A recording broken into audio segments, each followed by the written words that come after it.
You're listening to Stand Out, Get Noticed, episode 267.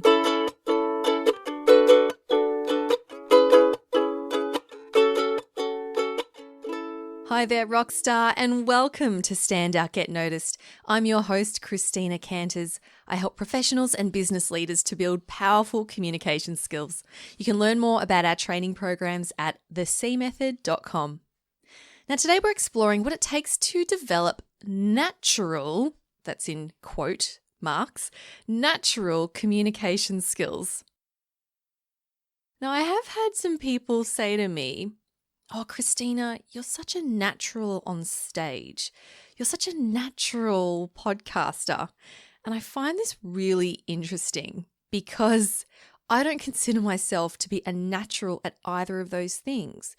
But what I've done is I've worked really hard on the skills required to get to where I am. And I want you to think about this. Have you ever seen someone, let's say, speak, or you've seen someone at work or your CEO and you've thought to yourself, "Oh, I could never do that. I'm just not naturally blank." Fill in the blank. Maybe you think, "That's just not me. I'm not naturally a very smiley person," or "I'm just naturally introverted," or "I'm just not good at small talk." Or have you ever had someone say to you, you need to come across as maybe a bit more friendly, maybe uncross your arms. And you've said, "Well, I just naturally cross my arms. This is just how I am." Well, in this episode, it's my goal to help you to understand that these skills that you maybe naturally have or naturally don't have, you can actually change them. And you can build those skills and you can reach the point where these skills come to you naturally. So you can, in fact, become a great leader, a great speaker, a great communicator, and be authentic and natural about it without being someone else. Okay, so you can still be you. So my goal for you for this episode is for you to walk away feeling inspired and excited to expand your toolbox of skills. And to explain this, I want to share with you an experience I've been going through at the moment. So Aaron and I moved into our new home. We bought an apartment in Melbourne in January, and we've been working on doing some DIY projects, right? We've been doing some painting, fixing up some things that need fixing. And being a new home, which we've never done before, we went out to the hardware store and we got ourselves a toolbox. And we bought all the basic tools that we needed, such as a measuring tape, a hammer, screwdrivers, etc., etc. And we use these to do these little repairs around the house. But as we started to take on new projects and do different jobs, we found that we needed different tools for each job. And now I realize why people end up going to Bunnings, which is the massive hardware store chain here in Australia for my non-Aussie friends. We end up going to Bunnings every single weekend, and now I understand why. Because you need a separate tool for each individual job. So you need a special drill bit just for concrete. We were drilling a wardrobe into the wall and we needed an extra long drill bit and an extra long screw just to fix this specific thing to the wall. We need a different drill bit for tiles. We need a specific paintbrush for corners and another type of paintbrush for enamel paint. And it's kind of ridiculous. And what we've found is that our toolbox just keeps expanding and expanding and expanding. And you may have found this if you're doing DIY stuff. If you go, "Okay, I want to mount that shelf to the wall," or "I want to build this thing," you realize, "Oh, I need a specific tool to get that job done." So what do? You go to the hardware store and you buy the tool, right? You expand your toolbox. You wouldn't go, "Oh, well, we don't have the tools for that, so I'm just not going to do it." Right? If that job is important enough to you, you will somehow source that tool, even if you borrow it from someone, but you'll make it happen, right? Now, in much the same way, we all have a specific set of tools or skills that we have as humans, as leaders. And whenever I say a special set of skills, it reminds me of that quote from Liam Neeson, the line from Liam Neeson in the movie Taken. And I'm not going to do his accent, but he says, "If you are looking for ransom, I can tell you I don't have money, but what I do have are a very particular set of skills. skills I have acquired over a very long career, skills that make me a nightmare for people like you. Gotta love Liam Neeson, and he can make any line in a movie sound great. So, we all have a special set of skills.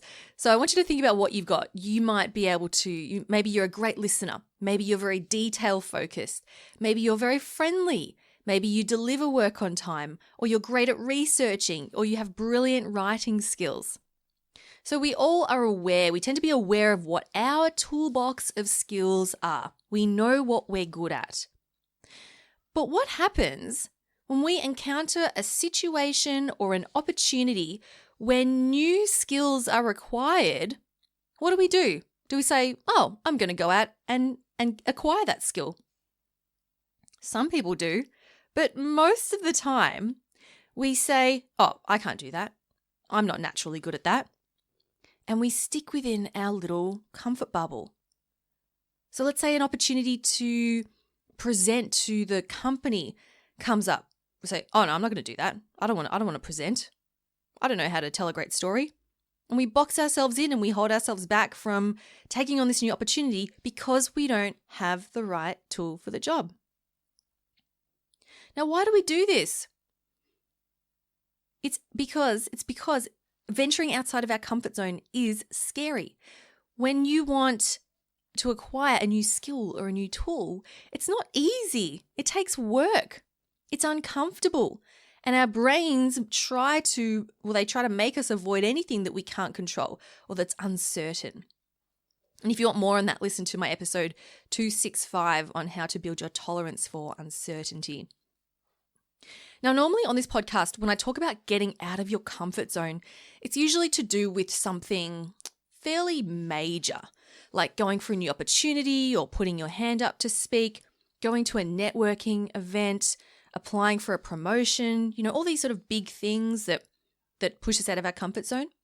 But it equally applies to these daily habitual skills that form your overall communication and leadership style. So I want you to think about your current skill set as habits. And when we define a habit, well, habitual means formed or acquired by continual use, done by habit or fixed as a habit. Another definition is being or doing a certain thing by habit, steady, such as a habitual smoker. So a lot of the things that we do naturally, and you might say, oh, I naturally do this. I naturally speak fast, or I naturally clench my hands when I speak, or I naturally sway from side to side. These are habits that you've acquired by doing it over and over again. And so what I'm exploring here and what I want to suggest is that you can shift these habits. They are not who you are. The fact that you naturally speak fast, that is not who you are. You can shift the way you speak. You can change this new habit. So it does require getting out of your comfort zone. And I experienced this last week. I attended a training session by Louise Marler, who is an amazing leadership coach. And I learned a whole new set of skills around gesturing. So what do we do with our hands when we speak? So one thing I learned was, if you're talking about the future, so if you're saying, in the future we're going to be doing this, you use your hand and you draw your hand up to the right and forward as if you're reaching out. And then if you're talking about the past, you use your left hand and you gesture backwards and to the left. But you've got to do this at the same time as, sharing your content and looking at the audience and doing all those other things. And I was practicing this, and did it feel unnatural? Of course. Did it feel weird? You bet. But if that's a skill that I decide I want to add to my toolbox, I need to embrace the discomfort and practice it until it feels natural. So that is key. It is going to feel unnatural at the start, but the more you practice, it then becomes a habit and it becomes part of your toolbox of skills. Another example, my amazing sister, Zay, who you may have heard on the podcast before, I interviewed them in episode 150, which is my personal favorite episode, by the way. So Zay goes by the pronouns they, them. And Zay told us that this was their preferred pronoun a few years ago. Now, I had been in the habit of referring to my sister as she, her, right? This is my sister. She this, she that. It's her thing, her thing. I'd been doing this for 30 years. 30 years. It's a 30-year habit. Now, I had to practice when Zay said, you know what, I want to be referred to as they, them. This is who I am. This is how I identify. I had to start practicing this new language. It wasn't an option. And of course, it felt weird at the start I wasn't used to saying they, them, but I've had to practice it over and over again. And I've spoken to people who say, I really struggle with saying they, them. I just can't do it. And I say, it's not that you can't do it. Like really, if I ask you to say they, them, you can literally say they, them. It's not like you physically can't say it. You're just not willing to get out of your comfort zone and to do something different. So something as simple as language in this context is a new skill, a new habit that requires you to get out of your comfort zone to practice. So maybe as you've been listening to this, you've been thinking about what are some of the habits that you've developed that you may like to shift, and maybe what's a new type of skill you would like to learn to become natural. So I've got 3 things for you here that you can do. So number 1 is to think of a new skill that you want to add to your toolbox, and be really specific here. Don't just say, I want to get better at public speaking, or I want to facilitate meetings better, or I want to be a great leader for my team. Make it really specific, like I want to slow down when I speak, or I want to be more attentive when I'm listening. It could be removing filler words, not saying sorry for everything, saying no more often. Maybe it's standing with your legs uncrossed, or using a downward inflection instead of an upward inflection. That's a lifelong habit that can be quite tricky to shift, but it's totally possible. Trust me, I've done it. For me, I have been practicing the skill of using non-gendered language. When I address a group, for example, instead of saying hi guys or hey ladies, I'll say hi everyone or hi friends, because that's something that I've become more aware of, and it's a new skill that I want to develop. So the next thing, step 2, is to be willing to get uncomfortable as you learn this new skill. Know that it will feel weird, and that's okay. It's a good thing. It shows that you are stretching yourself. So just accept that it's not going to be easy at the start, but be willing to feel this discomfort. In episode 158 of this podcast, I go deep into why you should feel the fear and do it anyway. So some really good lessons on fear. So I highly recommend you check that out. And then step 3 is to practice.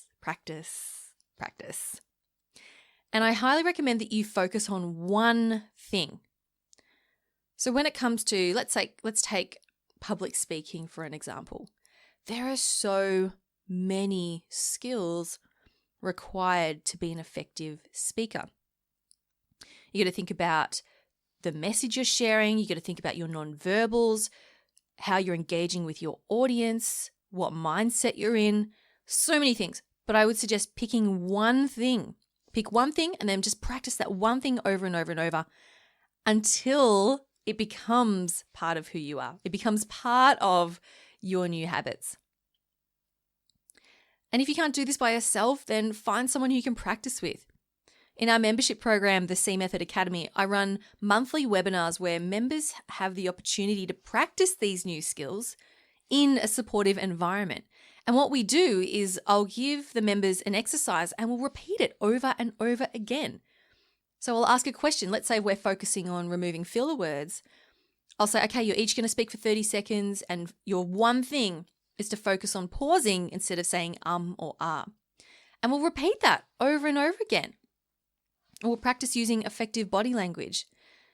So these new skills, it's important to know that it's not going to just happen naturally if you don't practice. They don't just come up. They don't just happen. It requires, if it's not a habit for you already and you're trying to break an old habit, it is going to take effort. It is going to take time. But the important thing to know is that you can develop these skills.